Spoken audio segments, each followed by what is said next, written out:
There's some other stuff that I want to watch as This well. episode and others like it are made possible by the generous support of my patrons on Patreon. We just did a major overhaul of our patrons-only Discord server, so if you'd like to join our growing community and get early access to every video, consider becoming a patron at patreon.com/secondthought. Remember when these videos started with rhetorical if statements? Me neither. Anyway, if you ever looked at a screen during 2020, you probably saw this image. It's the Black Lives Matter mural in DC. And like many other things I start my videos with, I'll probably be talking about something else in like 30 seconds. For now, though, I want to talk about this mural, because it's one of the most obvious political stunts in recent years. Commissioned in June of 2020 by Washington, D.C. Mayor Muriel Bowser, the Black Lives Matter mural accomplished two things. It made Apple Maps briefly relevant again, and it set me on the path of writing a 20-ish minute video about political recuperation and Gramscian hegemony 2 years later. Other than that, not so much. Well, sorry, it did do one more thing.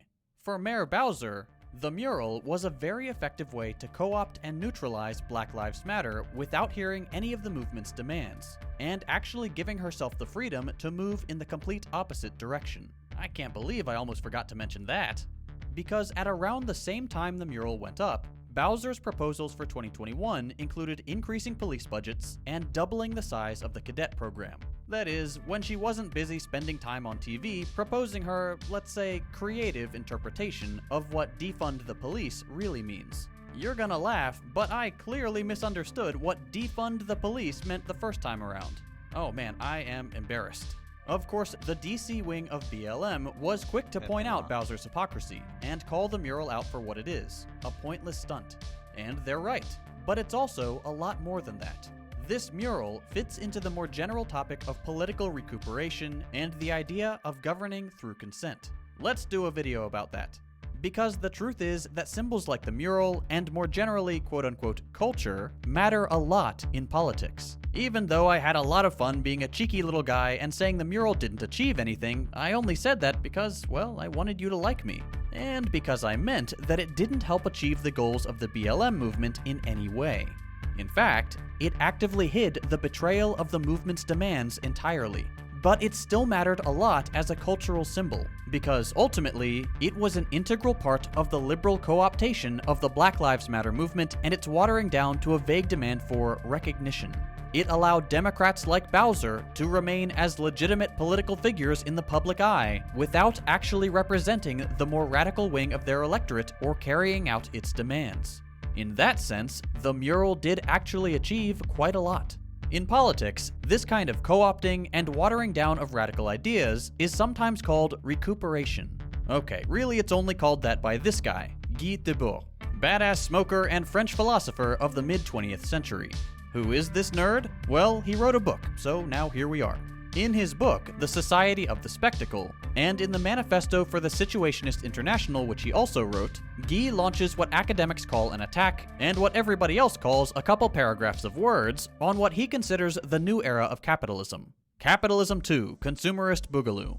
Following World War II, Guy became concerned with how his native France adopted consumerist culture, a society in which the solution to all the ills of modern life are channeled through the acquiring of mass-produced commodities. Guy described how, in the search for ever-growing markets, a society in which basic needs were generally met for most people turned to the consumption of not really necessary stuff.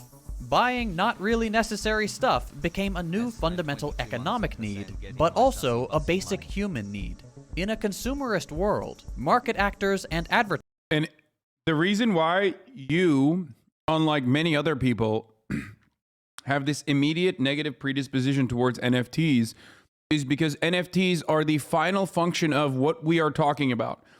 NFTs are literally, quite literally, the last evolution of purchasing something that has no meaning other than what it signifies as you, about you, the consumer. And in most circumstances, it doesn't even have any sort of like tangible product associated with it. There's no physical property associated with it. It's just simply numbers that say you own something that is easily replicable and that is created with the express purpose of being a speculative asset and nothing more. So that is not last, probably latest. I'm just saying that, like, where can you go after NFTs? I don't even want to think about that. Because like what's beyond what's beyond a product that's not consumable? What's your problem with You know what I losing mean? time? Where there's nothing. Like there's nothing. What could it be? I guess virtual land, digital enclosures. But that's, and that's gonna happen. But I don't know. I don't know what else you could do that is less valuable, that you associate value to, with no fucking immediate tangible product other than the cultural signifier that you are wealthy and potentially you are going to make more money off of the thing that says you are wealthy. Advertisements are no longer trying to convince you to want the hip new FM radio. They are telling you that you need it, in the same way that you need food on the table. In short, ads create new needs. Beyond this incredibly simplistic description of what advertising tries to do, however, Guy explains that it's not an actual belief in the need to own the latest piece of tech that motivates us to buy it. It's a need for the way these commodities make us look. In other words, appearances become essential to consumption, and by extension, to all of social life. It's all about appearances. Everything becomes about the spectacle. You need stuff not because you actually need it to live, nor do you need it because you're tricked into thinking you need it to live, but because you need to keep up appearances. It looks good to have stuff, and the specific stuff you have says something about you that you want others to know. Alright, big deal. So far, we haven't really gone any further than your boomer dad talking about how dumb ripped jeans are. But for Guy, those jeans really do matter, because not only are they, like other consumer products, capable of making us feel really bad, reduced to our appearances, and alienated from ourselves, but the philosophy of appearances that this image-based consumption cultivates ends up becoming a huge part of our society, and therefore, of our politics. For Guy, then, politics become dominated by how appearances are manipulated without substance ever really needing to support them.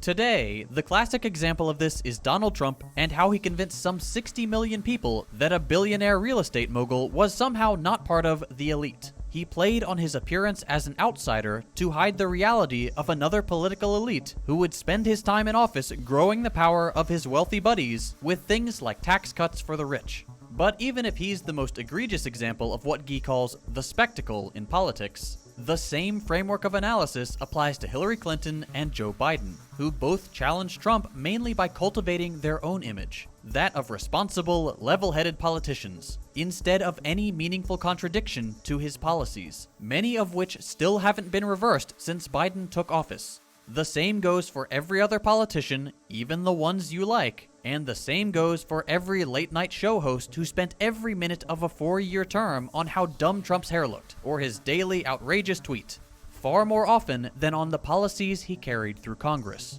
This is what Guy calls the society of the spectacle, in which appearances take on this disproportionate influence and can come to replace the substance of material reality in many cases. But believe it or not, we haven't even gotten to the good part yet. We haven't talked about revolution. Because there's more to politics than politicians trying to get you to vote for them. There's also a bunch of people in power who benefit from the society of the spectacle and use it to make sure their power doesn't get wrestled away. Stephen Colbert did a lot of good critique of Trump's politics. Stop this meme.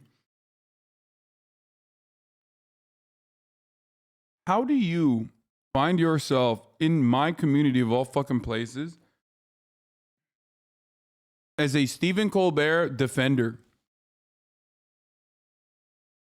Like, how?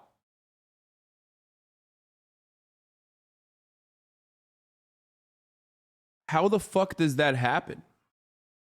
I'm actually shocked. Like, I need to understand the journey that this motherfucker took to arrive here to be like, no, actually, Stephen Colbert did really good critiques of Trump's policies. Like, no, he didn't. Like, he did not.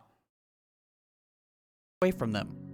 Yeah, I'm not talking about old Colbert. I'm talking about new Colbert, like late night Colbert, who sucks. You know? The carrot went up too far, it hit the fucking brainstem, you know? Look, copious consumption is incredibly important for Americans, okay? Or incredibly important for most people existing under a capitalist society. That's like our primary fucking function as a labor force. We're not even a fucking labor force, but we're more so a consumer force, right? That's why when COVID first struck, originally they had to fucking make sure that every worker who stayed at home would be able to go purchase stuff. You know what I mean? Because like that's really important, so that the economy doesn't blow up. And most of that is just a cultural signifier that is really important for people's lives. And then you have the $5 a month subscription to the Hasanabi broadcast. Now you might be thinking like, wow, I mean, who cares? Why would I do that? Well, you got emotes, which are kind of like NFTs. Okay, if you want to get a feeling of like having an NFT. But the main thing, other than being like, hey, I like the show, I want to support it, I get a nice little badge. The main thing is that at the top of the hour, there's a 6-second ad break, a contractual obligation. And if you're a $5 a month subscriber, you get to avoid that ad break. You know what I mean? Also, not only that, but you get to also avoid that if you don't have $5, but instead have a Twitch Prime. That is, of course, if you have an Amazon Prime account that you connected to your Twitch account. That way you can avoid those ads as well. And lastly, you can be lucky and get gifted a sub. That is one other way to avoid the top of the hour subscription. And here is the 1 minute ad break now.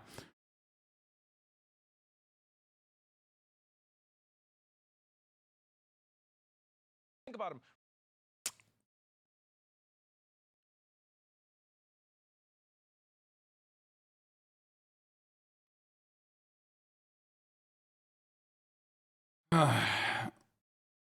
Yeah, we did talk about Jimmy Fallon and Paris Hilton talk about NFTs. It was so fucking annoying that I a gasket.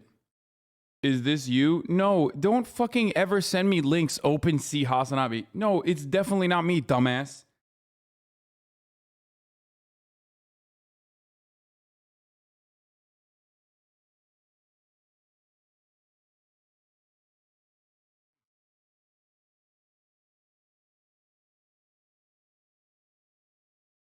Anyway. The dominant class is confronted with radical, subversive, or revolutionary opposition, movements like Black Lives Matter, for example. Using the power of appearances comes in really, really handy. That is recuperation. The ability for members of the dominant class to twist and appropriate revolutionary appearances for their own benefit, absorbing revolutionary sentiments into their fold, and ensuring their survival as the dominant class doesn't get challenged because they've neutered the radical content that those images used to communicate. In Guy's own words, the ruling ideology sees to it that subversive discoveries are trivialized and sterilized, after which they can be safely spectacularized. In the case of DC Mayor Muriel Bowser, her appropriation of the Black Lives Matter or Defund the Police slogans does exactly this, and helps her achieve two things. One, it sterilizes the message. Defund the police is no longer about actually defunding the police, silly. It's about reform, more training, and more money. Black Lives Matter is no longer about actually ensuring the value of black lives is respected by distributing wealth more equally, abolishing the violent carceral state and the militarized police, or ensuring that the institutions that guarantee a decent life are properly funded everywhere. Black Lives Matter is just about saying that Black Lives The anti-Colbert take feels like anti-work mod obliviousness of what works for the normies. Don't turn nihilist on us. I just despise you liberals, bro. I'm sorry. Like, I don't like you. Like, if you've been in here long enough and you're still like fucking taking like a stance like this, I'm gonna let you know you're not we're not ideologically aligned. Okay? I'm not a nihilist. That's fucking stupid. I mean, nihilism is almost inevitable for many people in this day and age, but I'm not. I'm just not a fucking liberal. Like, even Colbert is boring as fuck. He used to be really funny. He used to actually rip into he used to actually rip into conservatives pretty funny in a really clever way.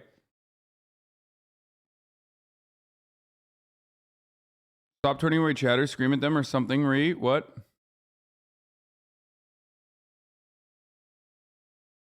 His comedy suffered as a consequence of being like a fucking late night talk show. He wanted to get the bag. It's fine.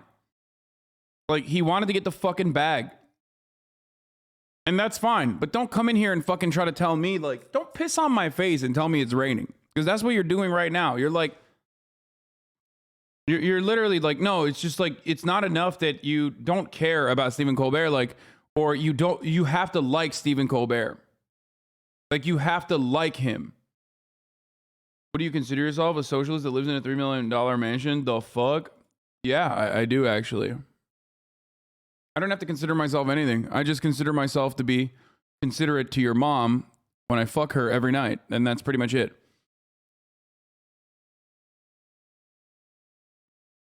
I consider myself not the stepfather, to not be the stepfather, but the father that stepped up. Hassle. So. Matter, and that's it. It's literally just about the spectacle. But that's not all. The second thing this appropriation does is it provides a safeguard to her power and the power she defends. That of a white supremacist nation that can only function with a heavily racialized distribution of property.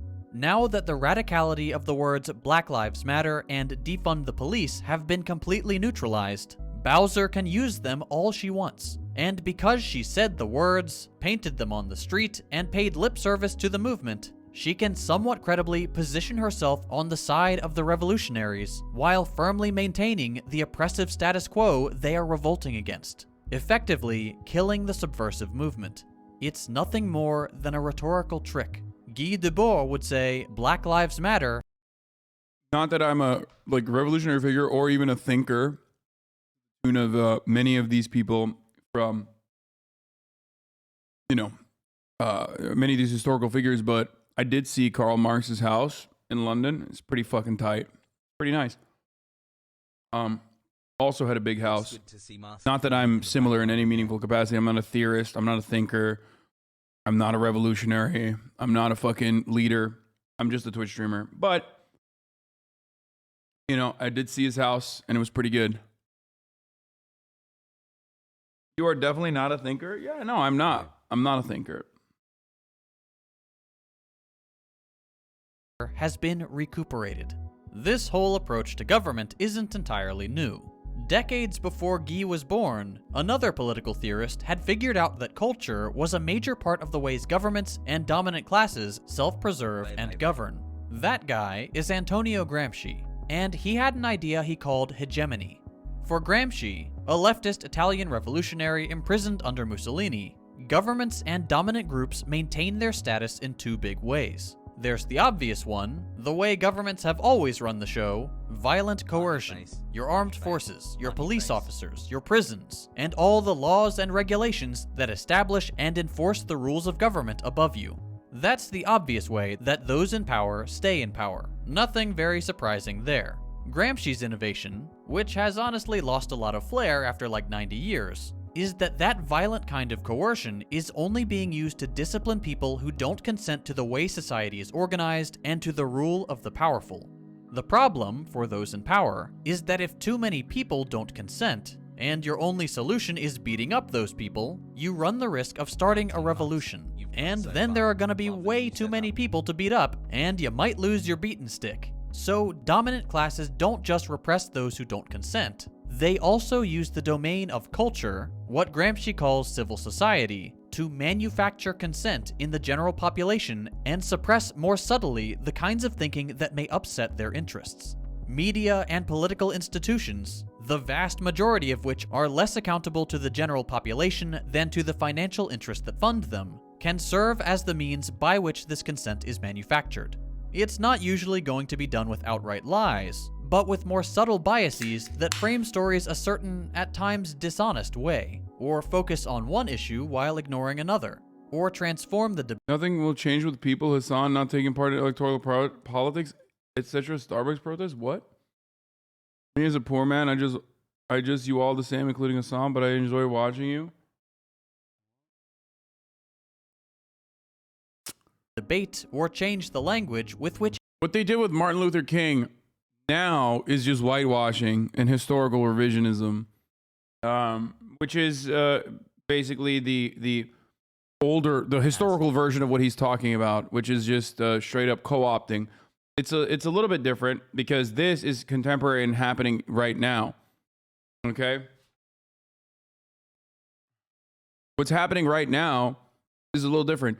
What did they do? 8 Can't Wait was the immediate counter to the more revolutionary takes coming from the streets. Okay? My brother told me Joe Rogan will go down in history with thinkers like Marx and Plato. Says he's a modern philosopher. Dude, that's so sad, bro.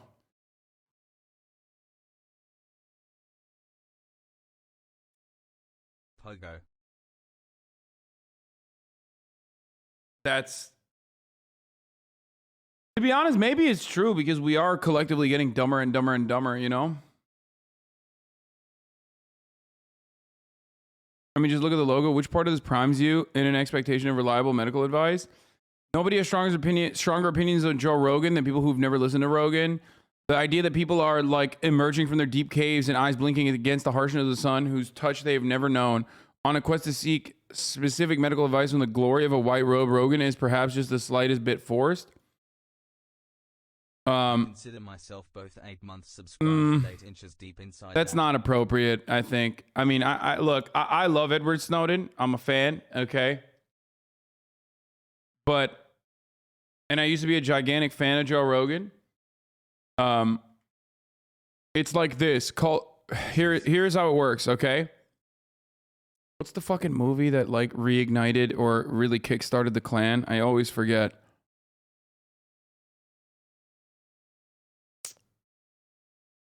Someone says Shrek 2, Birth of a Nation.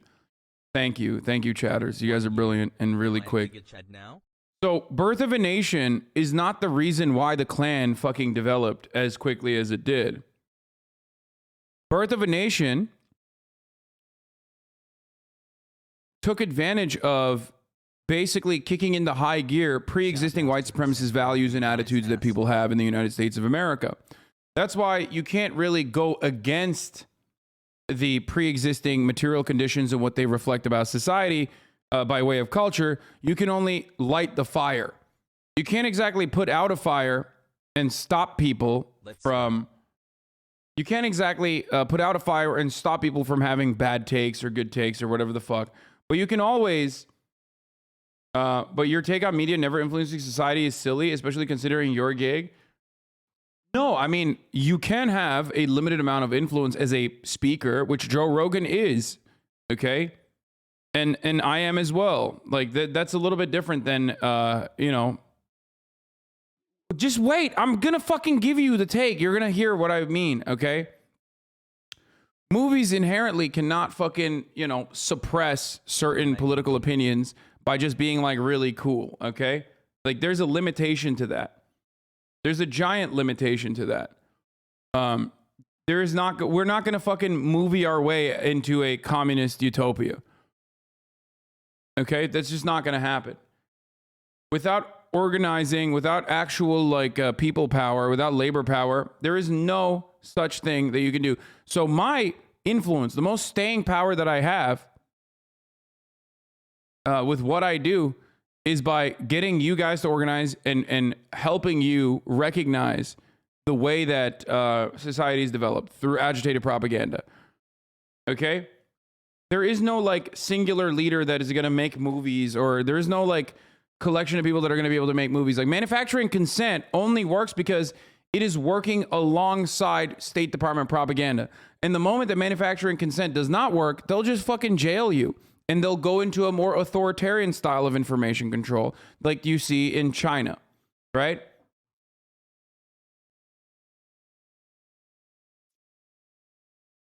That's it. That's always my take. The reason why Joe Rogan, however, has a lot of staying power is because he's not going against the grain. He's not going against mainstream media. He's actually very much a part of the societal attitudes that people have. He is going towards and basically mirroring the reactionary societal attitudes that we have. That's the real damaging part about this. To simply state that One more till 12 has. To simply state that, Joe Rogan, people aren't just going to him for medical advice, what the fuck, is really silly. And also not true. Because people are going to Joe Rogan for medical advice. They quite literally are. Like, famous people go to Joe Rogan for medical advice. Millions of people go to Joe Rogan for medical advice. They see him as a medical hero, dude. They see him as like an actual brilliant person. But he's not a singular individual, and there wouldn't be this many anti-vaxxers if it wasn't for the fact that there is so much misinformation that also makes its way through modes of communication like Facebook. And there's so much misinformation popping off on mainstream media outlets, you know? But ultimately, Joe Rogan does have a lot of fucking influence. Like, it's crazy to say he doesn't have enough influence to like influence people to not get the vaccine. Like, I personally think he definitely has. I mean, he straight up, I think Joe Rogan has blood on his hands. Like, he's probably stopped a bunch of people from getting the vaccine, and then, you know, they fucking went and then they died. Or they were listening to the podcast, they stopped their fucking parents from getting the vaccine, and their parents died. Like, there's no shot. If you are advocating against vaccines on a platform that has like millions and millions and millions of views and stands, okay, adult stands, then yeah, you probably have fucking killed. What if that's a fucking crazy leftist thing to say? What the fuck? No, I genuinely believe it. I do.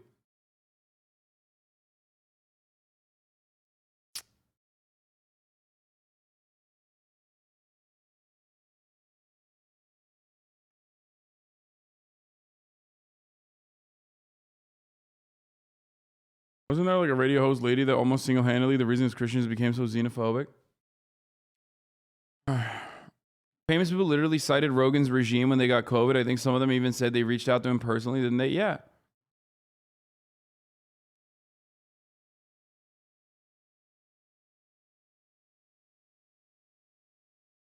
On a macro scale, we should probably deplatform people like Rogan. I think like I don't understand how Spotify doesn't say something to him and go, dude, what are you doing? Please, like, you're making a lot of money for us. We love you. Like, can you please just stop talking about fucking COVID? Like, please. You know, you're putting us at risk. You're putting everyone else at risk. Like, fuck, please stop.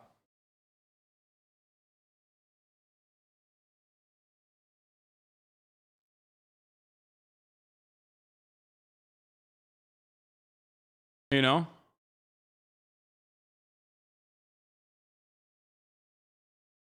Yeah, I mean, you got Aaron Rodgers who like literally does not listen to his own team's doctors and listens to Joe Rogan. Like, well, and then you're out here being like, nah, dude, like you're wrong. Actually, Joe Rogan is not responsible. No, that's bullshit. He's not a baby, dude. That's crazy. That's actually crazy. But sure, blame the magic third eye radio man for the decline of basic trust in institutions. Throw him in the volcano and we'll have the world peace by Monday. So like Edward Snowden is right? I mean, he is right. Like obviously, this agrees with exactly what I'm saying. Okay, this agrees with exactly what I'm saying. Which is that obviously if Joe Rogan was, if Joe Rogan was an advocate for communism, like he wouldn't have this level of influence. Okay? Like people aren't going to magically turn communist overnight. The things that he's advocating for have to also correspond to individual values that people have, okay? People that hold on to these values and see it very personally. That's the only reason why. Yes, there is a decline in institutions. This is real. Yes, especially as a consequence of like not having not-for-profit healthcare, not having socialized medicine. People just simply think like every pharmaceutical company is led by demons, and they're right. They are led by fucking demons. But if and that is that plays a larger role. What do I always say? Alex Jones would be one of the greatest entertainers of all fucking time if everybody could treat Alex Jones in the same way that I do. You know, a guy who is doing a fucking bit, like he's doing performance art, and you shouldn't take him seriously. But people, unfortunately, take him seriously. They take him seriously to the point, especially in America, they take him seriously to the point where they buy all the fucking substances that he's shilling. And they take him seriously to the point where like they go and they harass victims of fucking Sandy Hook. Elon Musk is similar too at this point. Like they just have like these cult tweets are fine, Elon Musk, but you can dramatically change the political and cultural landscape this way. 1, buy and take over a major social media platform. 2, acquire or create a TV network like ABC, NBC, CBS. 3, create a world-class online university and offer degrees for interesting ideas.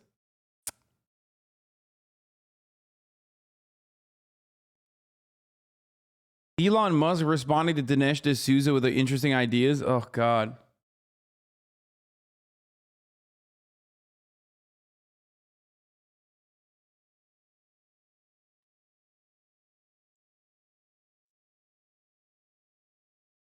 Elon is part of the problem, not a solution. But it's pretty funny. This combo is pretty funny. The idea is people are like emerging from their deep caves, eyes blinking against the harness of a sun whose touch they have never known, on a quest to seek specific medical advice from the glory of a white-robed Rogan is perhaps just the slightest bit forced. That's not what this is. Like, I don't think people are saying like Joe Rogan is exclusively the reason for COVID misinformation spreading.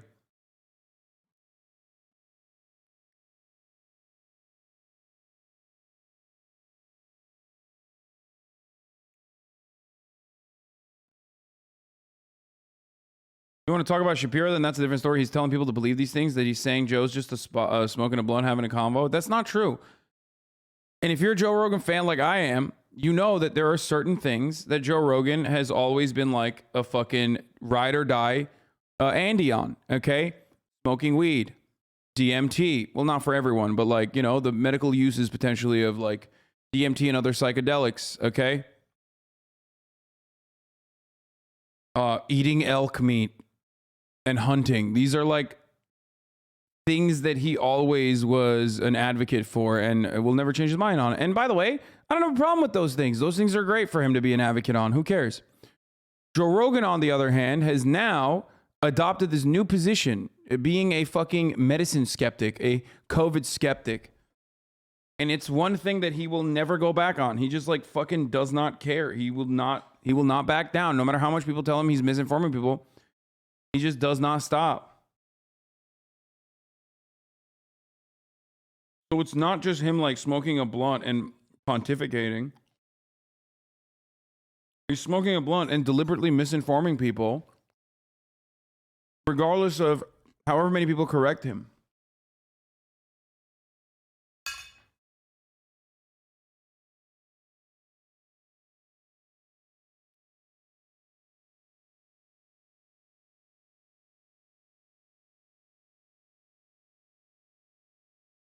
Huh?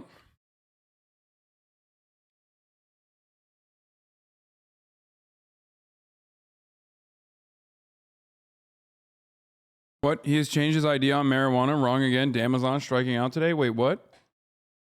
2 horrible takes back to back today. Are you okay? Wait, what has he changed his mind on weed?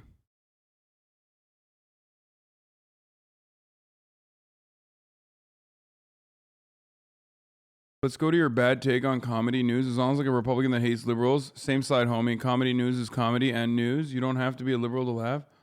Wait, you're a fucking Stephen Colbert defender? What the fuck?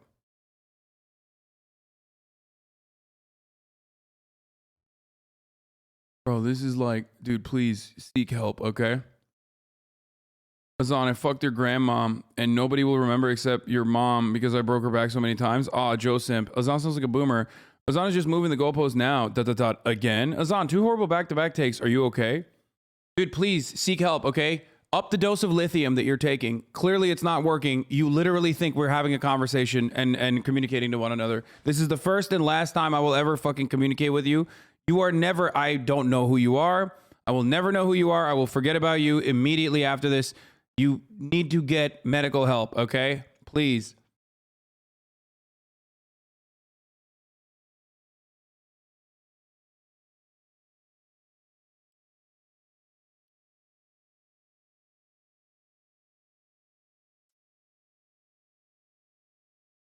Um,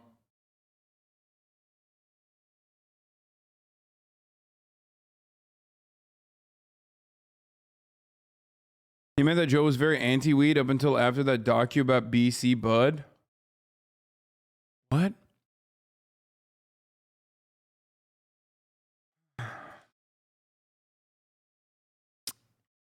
Anyway, okay. I don't care about the fucking governor making someone kiss their dog's butthole, okay? It's weird as fuck. Oh yeah, his trans takes are terrible too, exactly. That's another one. He just like will never give up on that. Trans athletes in sports. Like that's another one that he just like will never shut the fuck up about. It is understood, or make it about something else, or platform some people and not others. Ultimately, however that consent is manufactured, the main goal will be to present one narrative as dominant and most easily agreed with, and its contradiction, which could threaten established power, as disagreeable. The upshot, if you're one of these people in power, is that the more people speak in your terms and agree with the basic premises that keep you in power, the less you'll have to repress them with guns and barred windows. To be clear, all forms of media will have bias. There is no such thing as absolute neutrality in media, as I constantly tell people in the comments. The difference with manufacturing consent is that the assumptions that communicate bias aren't framed explicitly as such. They're presented as if they were common sense, or at least they're never explicitly challenged. The result is that that kind of bias can become almost imperceptible to a general audience when these unchallenged, mostly hidden biases are repeated across the entire landscape of the media we consume and in civil society more generally. This is cultural hegemony, the absolute and incredibly subtle domination of culture by one group. Guy called this the rigged arena of official culture, and Gramsci's analysis uncovered its relevance and maintenance by the upper class, the state, and their institutions. Nowadays, it's not hard to see the constant debate of the phrase defund the police, three words which could not be easier to understand, participating in this muddying of the water and pacification of a more radical idea. This form of government, that operates through cultural institutions, sanctioned political debates, and the recuperation of subversive politics, can have incredibly powerful consequences. Not only does it maintain the kinds of oppressive power structures that we all know and love from your classic capitalist society in the short term, it can create what another nerd calls capitalist realism. This is the last nerd, I promise. According to Mark Fisher, yet another political theorist, capitalist realism is the widespread sense that not only is capitalism the only viable political and economic system, but also that it is now impossible even to imagine a coherent alternative to it. Capitalism becomes common sense. Here again, according to Fisher, the interests of businesses, which are usually framed as the interest of the economy, are so dominant in our culture that we come to accept true. Hence why one can, in Hollywood, very easily imagine the end of mankind 10 months and all we know, Hasanabi, I have an addiction and rather than imagine the end of capitalism. Truly horrible. Another Mark Fisher, I mean, I'm paraphrasing Mark Fisher, but that's the Mark Fisher quote. Easier to imagine the end of mankind than the end of capitalism. Realities as inevitable and uniquely real. While the neoliberal era has produced endless suffering around the world, the possibility of global human annihilation by climate change, and countless wars and conflicts for profit, billions of people still justify the integrity of the global capitalist economy because it has become incredibly difficult to imagine an alternative. Hey, it might be horrible, but it's the best we've got. At least that's how we've come to rationalize it. And for that, we have to thank, at least in part, the persistent efforts of recuperation that have hollowed out even the most revolutionary of movements and made them agreeable to the persistence of a capitalist economy. In the neoliberal present, the only solutions that are considered valid and enter the public debate are those which merely mitigate what capitalist societies portray as externalities of economic production. The problems of a capitalist society aren't really problems with capitalism itself, of course, just its execution. They're externalities, unintended consequences, nothing more. We're led to believe we can really fix these issues without challenging the overall economic order. But many of these issues are so intimately tied to the pillars that uphold capitalism that they won't go away without those pillars crumbling too. Under the logic of capitalist realism, There is no abolishing capitalism, or even considering that as an option when trying to solve its problems. The only legitimate way to quote-unquote solve climate change, for example, is staying squarely within market logic, buying eco-friendly things, or watching your individual carbon footprint, or creating new carbon markets to try to gamify pollution. It's not that an economy that needs to grow endlessly forever and constantly deliver at least 3% gains to shareholders will inevitably extract more from the earth to produce more to sell more. It's just that you're not buying enough paper straws. Save the turtles, you selfish jerk. Under the logic of capitalist realism, entire alternative economic models are cast aside as utopian, as jokes, as impossible. You'll hear things like, how can you really defend communism? Don't you know every time someone tried it, it failed?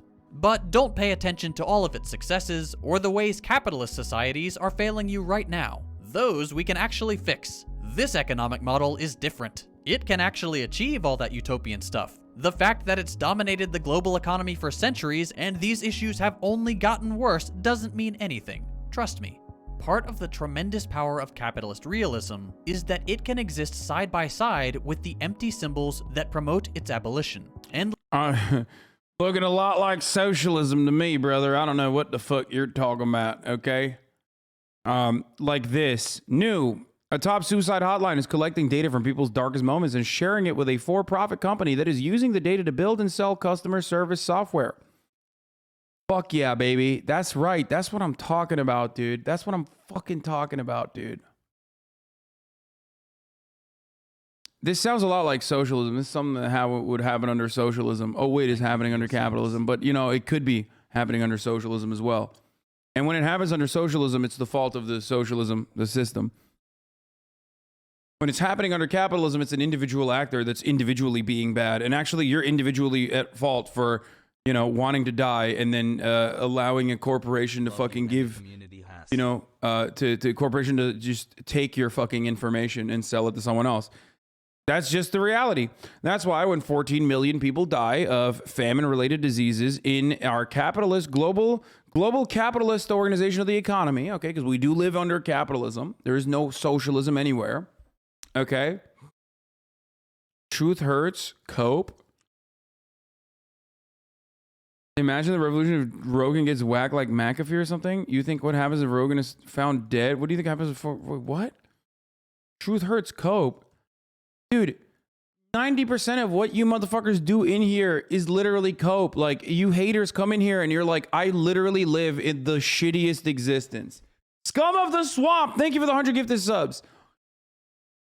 Like, homies will literally come in here and go, I live the shittiest existence, dude. And the one fucking dude who's like, hey, maybe it's not my fault. Maybe it's the system that is designed this way that's telling me that the system is designed against me. No, fuck that guy. That guy's at fault because he's living good. He's living cushy, bro. I don't want to fucking hear what he's saying. That makes me even more mad. It's like, dude, you literally, okay? You quite literally fucking uplift people like Elon Musk and then turn around and fucking yell at me, dude. Yeah, it's my fault, dude. I know.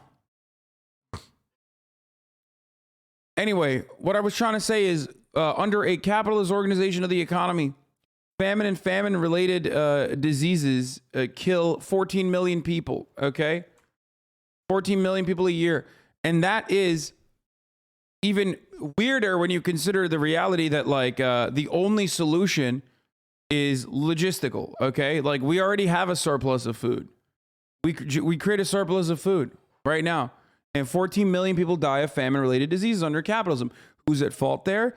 Motherfuckers who didn't bootstrap hard enough. Sorry, you fucking grew up in Ethiopia. Sorry, you were born in Yemen. Sorry, you were born in an African nation. Like, it does not matter. It's just you didn't bootstrap hard enough, okay? That's why you died of famine-related diseases. Or even if you're living in America and you died of fucking famine or you're food deprived, that's still, you didn't bootstrap hard enough. And that's the attitude that we take. Stop being lazy, because everyone that died, all 14 million people that died under capitalist organization economy, died because of their own individual failures. Everyone that dies under communism, okay, or a socialist transitional state, okay, they all die because socialism. They all died of famine because socialism bad.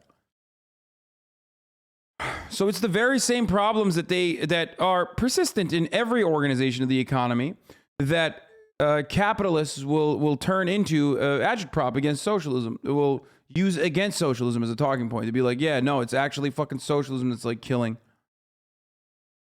You know. Endlessly co-opted movements for liberation become watered down until they're just prefixes or qualifiers for various parts of the capitalist economy. The way you'll often hear about green capitalism, rainbow capitalism, or black capitalism. Media like Squid Game, or Parasite, or Don't Look Up become that week's water cooler talk. Movements and phrases like Black Lives Matter. Wait, so what do you say to someone who tells you we can't use socialism because it never works? Do you just tell them that the outcomes of capitalism, climate change, war, destruction of third world countries are way worse than socialism, no consumerism, shitty Minecraft blockhouses? First of all, why the fuck does socialism mean brutalist architecture? Like, is not real. That's not a real thing. Okay? And no consumerism? What the fuck are you talking about? There's like many different ways of giving workers the means of production while simultaneously fucking allowing people to consume whatever the fuck they want to consume. You're not going to get a fucking brutalist Minecraft house, okay? I don't like brutalism either. Yeah, people saying brutalism is sick as fuck, watch your mouth. I don't like brutalism either. I'm not a fan. I don't like brutalist architecture, even though I almost lived in one of those box fucking houses in West Hollywood. Pogo Italian hands, pogo Italian hands, pogo Italian hands.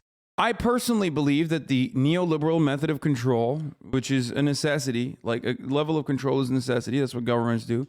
And I think the neoliberal method of control is good. It is. Even if like all product is like centralized, all product is being controlled in a centralized manner.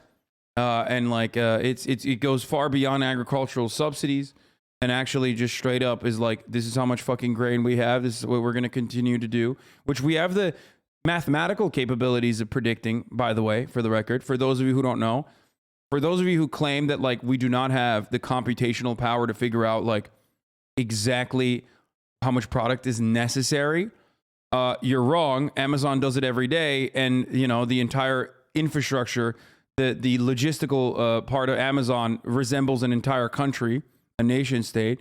So does Walmart. Okay.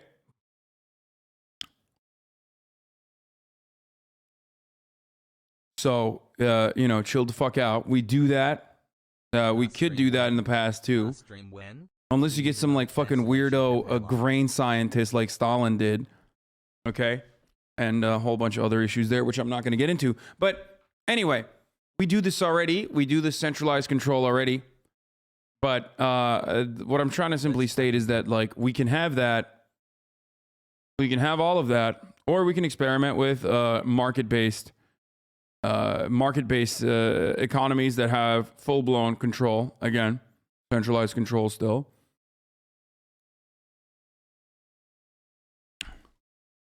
But the main purpose is offering people a base level of material equality so they can thrive, okay? Hating brutalist architecture means you love homeless people leaving poop towels outside your house. Yeah, I'm a big fan of that. That's true. May have become a fixture of our modern society, but in many ways it's because they've lost a lot of their radicality. Not because they've been truly accepted or achieved any of their goals, but because they've successfully been defanged by an advanced system of recuperation to not really matter or be perceived as an actual threat to the social order they challenged. I recognize that this video, like most of the videos on this channel, will not be monetized. Of doing the same thing. My job is taking some pretty radical ideas. He always fucking says, will not be monetized. That's why I... Normally he goes, that's why my video is sponsored by whatever the fuck his sponsor is. Dude, I love Second Thought. He's really good. And only getting better, honestly. His channel is great. Been a big fan. And turning them into entertainment for you. Turning them into something that you can pretty passively consume. Sadly, these videos, just like most everything else, are part of the spectacle too. We've never met, we're not actually communicating, and even if I think I'm doing a pretty good job, which I do of course, I'm very full of myself, trust me, even if I think I'm doing a good job, I am still mostly talking ideas at you, not with you, and without an immediate or concrete plan in mind. As essential as I think what I'm doing is, I'm just one guy on the internet, and I hope that you will fill in the gaps and carry what you learn in these videos into the real world to actually improve things. Fight for change and make it reality. Otherwise, Do you agree with him that leftist media can only neutralize radicalism? I don't know what he means by leftist media. I think the most we can do is agitprop. That's it. There's nothing else that we can do. That's what I always say. I always say I'm a fucking Twitch streamer. Like I'm not your savior, okay? Only you can save yourself. Only collective action can save you, okay? And the best I can do, the most important thing I can do, I'm not like some fucking dumb lib, okay, who runs around and says things like, oh, I don't know why you don't just like fucking use your wealth to go and, you know, fund a project or a super PAC. Like, what the fuck? Like that stuff that's shit's for the birds, okay? The only thing I can do for you is one, help you better communicate why you are angry and the way you feel the way you do. Okay? 13 months. That's the only thing I can do is like help you communicate your desires better and help you fucking recognize why you have a shitty hand dealt to you. But you have to then turn around and tell that to others. You have to turn around and organize on your own. That's just how it happens. There's no other way to do that. Hassan, when are you going to acknowledge my degeneration? Don't use your wealth, use your platform. No, like my wealth is nothing in the grand scheme of things, especially when the entire system is completely fucking built up against it. Like it's so stupid. It is quite literally, okay? It is quite literally the exact same energy as Republicans whenever people do this. And I do this. I do help where I can. So it's really stupid, okay? But not only that, but holy shit, Scum of the Swamp, thank you for the 50 gifted subs. But I do help where I can, okay? Mutual aid is great. It's unfortunately a Band-Aid, but it's a necessary one, unfortunately, okay? But what I'm trying to state is that I got nothing, you know? Like there is no, even one billionaire doesn't have enough power and influence to magically turn this into a socialist utopia.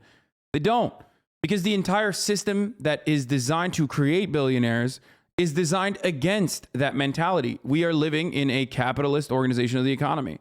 So that's the reason why I can be this major hypocrite that lives in a fucking, $7 gazillion mansion and still have more Marxist-Leninists in here watching me than any other fucking leftist streamer.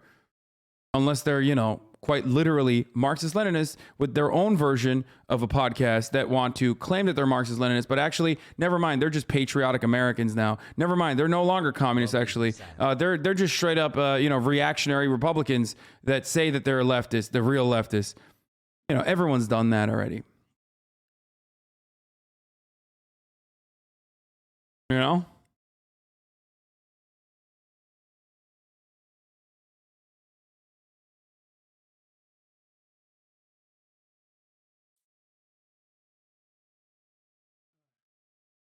The point is like, dude, I don't understand how you're not like literally fucking changing.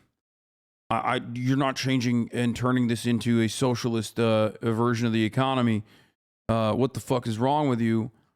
The reason why I immediately like laugh against that, even though it's fucking bad marketing on my end, it's bad PR for me to laugh against that and not take it seriously, is because it has the exact same energy. Literally everyone in every leftist circle hates that guy. The reason why I laugh at that is because it has the exact same energy as like, hey, oh, you want to fucking solve immigration, dude? Oh, why don't you fucking house an undocumented immigrant? Vuvuzela. Like, leftists love doing that from the left. Like, there's a lot of people who claim that they're leftists with no theory ass motherfuckers, with no theory ass brains that just say, like, oh, you want to fucking solve, you want more immigrants here? Why don't you house them?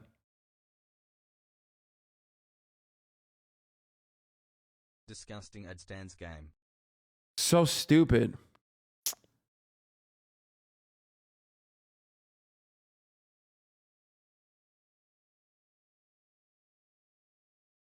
what's the point?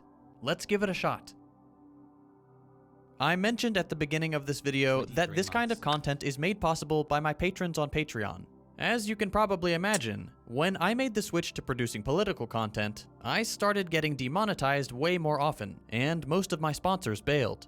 It's understandable, but because of this, I'm having to rely more heavily on viewers like you. If you like the kind of videos I'm producing, and you're able to chip in even $1 a month, I would greatly appreciate the support. As a little I think there are people who want to see you doing something important with your wealth, something meaningful that can push Marx Lenin's into the mainstream, but I don't know what that is. Dude, what the fuck do you mean? Like, then, okay, how about this? Oh, you want more leftist ideas to be pushed into the mainstream? Okay, you're right.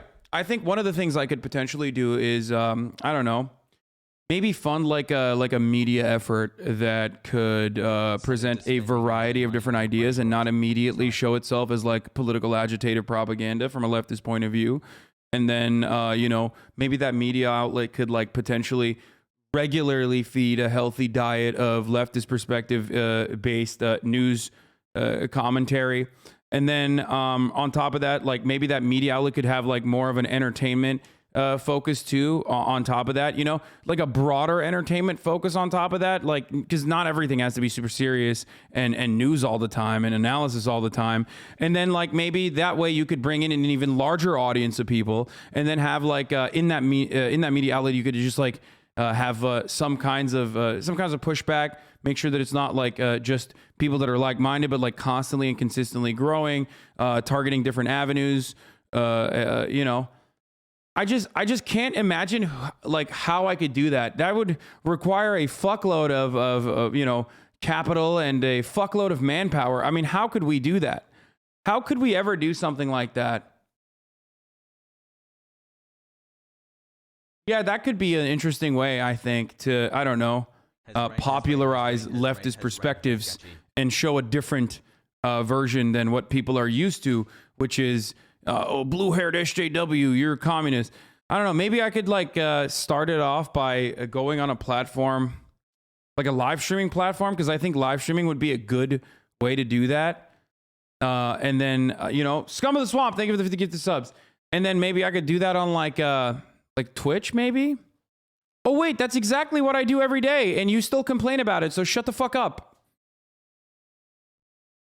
Like, that's literally what I do. That's what I live for. That's my existence, is that.